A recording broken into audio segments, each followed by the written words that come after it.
Mae'r ymgyrch i gadw astudiaethau israddedig ar gampws Prifysgol Cymru y Drindod Dewi Sant Llambed wedi cyrraedd y brifddinas heddiw.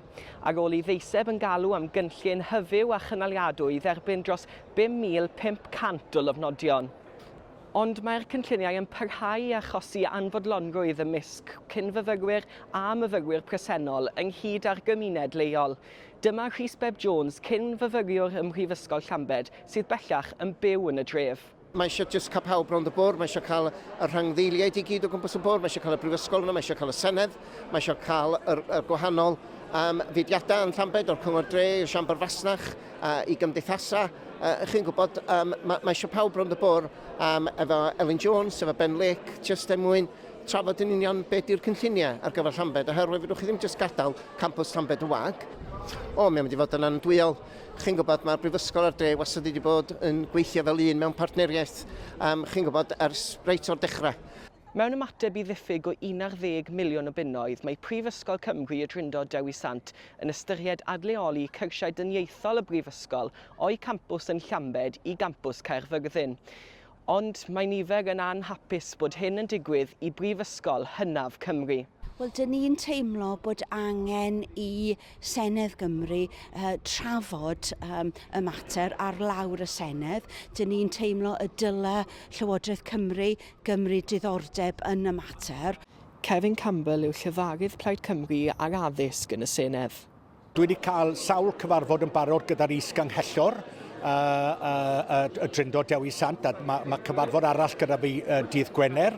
Dwi hefyd wedi bod yn gofyn cwestiynau lawr y Senedd fan hyn ynglyn â cefnogaeth Llywodraeth Cymru I gampws ac I Brifysgol Drindod Dewi Sant.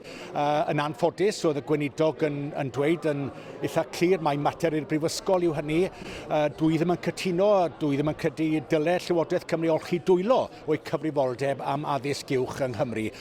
Mae Clonc 360 wedi cysylltu â Llywodraeth Cymru, ond ni chafwyd unrhyw ymateb.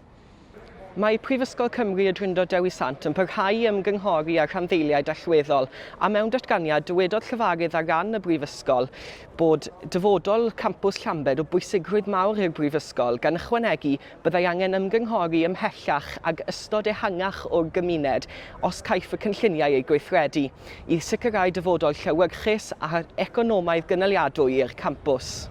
Ond nid yw hynny yn bodloni rheini fi tu flaen y Senedd heddiw. Mae nhw'n galw ar y Brifysgol I ail ystyried. Ni jyst moyn rhywun I gwrando arno ni.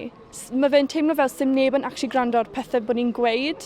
A fel chi'n gwybod, ni wedi cael cwpl o cyfarfodau gyda nhw, ond dim byd wedi actually digwydd o hyn. Maen nhw jyst I cymryd beth ni'n gweud, a wedyn defnyddio fe kind of fel ammunition, am y tro nesaf bod ni'n cael sgwrs. A dim byd yn symud yn y ffordd ni moyn ei. Mae Siambr Fasnach Llambed bellach wedi ymateb i'r cynlluniau gan sôn am yr effaith andwyol caiff cynlluniau o'i fath ar y dref ag ardal leol.